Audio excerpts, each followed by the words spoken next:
Hey everyone, welcome back to the channel. Today we're reviewing a 4G USB modem, a compact and handy device I personally recommend for anyone who travels frequently or spends a lot of time outdoors. It's also a great backup modem to have just in case your main fiber connection malfunctions. With mobile data getting faster and more affordable, a USB modem like this can be a real lifesaver, especially when you need a quick, reliable connection without draining your phone or overheating it from hotspot use. Before we start, a quick disclaimer. I bought this product with my own money. I'm not sponsored by any brands or shop, and everything I share here is based purely on my own experience. I've also owned a modem before, the RS860, so I'll be referencing that occasionally. Everything you hear today comes from my personal testing and honest impressions. Inside the box, you'll find the USB modem itself, a short user manual. The modem is lightweight and compact, small enough to fit in your pocket or laptop bag, almost like a flash drive at a first glance. When powering it up for the first time, I recommend not inserting the SIM card yet. Let the modem boot on its own, then connect to the Wi-Fi and access the administration login page. From there, you can change the device IMEI number to your phone's IMEI. This helps future-proof your modem just in case your telco starts blocking unregistered devices. Back during the stay at home era, many people use prepaid SIM cards in modem, which telcos weren't happy about. Postpaid plans were more expensive and designed specifically for modem use, so changing the IMEI became a common practice. Nowadays, data is cheaper. For example, in Malaysia, you can get 200 GB for 35 ringgit or 500 GB for 50 ringgit.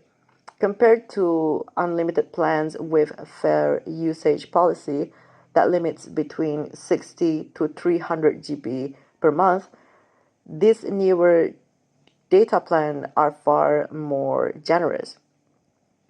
Overall, my first impression is that this modem is simple to set up, easy to carry, and practical for backup internet or travel use. After changing the IMEI, turn off the modem, insert your SIM card, and power it back on. On the first boot, it may take a few minutes to initialize, normal for any CPE modems. After that, subsequent startup take about 1 minute and 30 seconds. One thing I really like one thing I really like is the power versatility. You don't need a laptop.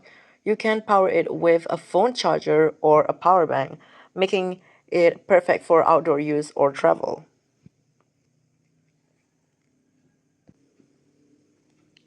I want to start by mentioning that this modem only supports 2.4 gigahertz Wi-Fi. Even though it claims up to 150 Mbps download, the actual speed is limited to 72 Mbps because 2.4 gigahertz can't transfer faster than that. In my testing, speed depends on 4G network stability and time of day. Around midnight, I get 30 to 40 Mbps, while during the day it may drop to around 20 Mbps. Sometimes lower if multiple downloads are detected. This is likely to protect network stability, though service speed may also play a role. For everyday use, it's stable. I can stream a full HD 60 FPS videos with no buffering, and web pages load almost instantly. I can't vouch for online gaming, and I am unsure about live streaming. But for video, social media, and browsing, it works perfectly. Surprisingly, Wi-Fi coverage is great despite being smaller than my RS860. It seems to give better signal penetration throughout my room.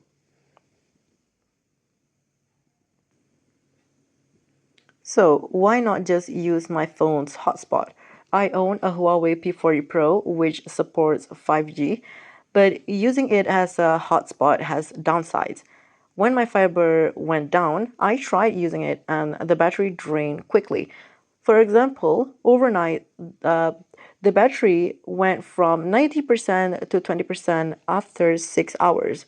The phone also became very hot, constantly picking up signal and broadcasting Wi-Fi. Another issue I noticed is much slower download speed. Even on 5G, I only get 6 to 7 Mbps. Yet when I put the same SIM card into this 4G USB modem, it works perfectly.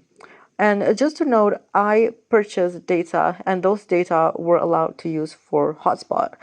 Um, that's why the USB modem is more convenient. It runs cooler, doesn't drain your phone, and gives more consistent speeds.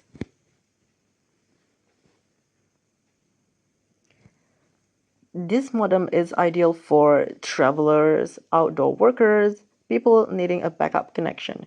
But remember, portable modems aren't designed for 24/7 use. They're for portability and short-term use. I did leave mine for I did leave mine on for 72 hours straight, but I don't recommend doing that. For home use, consider a standard 4G modem from Huawei or OLX, or for future-proofing, a 5G modem which costs 300 ringgit and above, which can sometimes be found cheaper during promotions.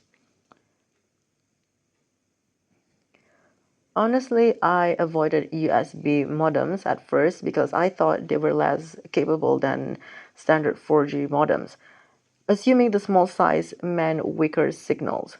But this modem surprised me. It's stable, portable, and perform well for its size. Price-wise, it's a great deal. Back then, USB modems were 90 ringgit. Now, you can get them for under 30 ringgit, sometimes as low as 15 ringgit during promotions. It won't replace fiber broadband, but as a backup or travel modem, it's reliable, convenient, and worth considering.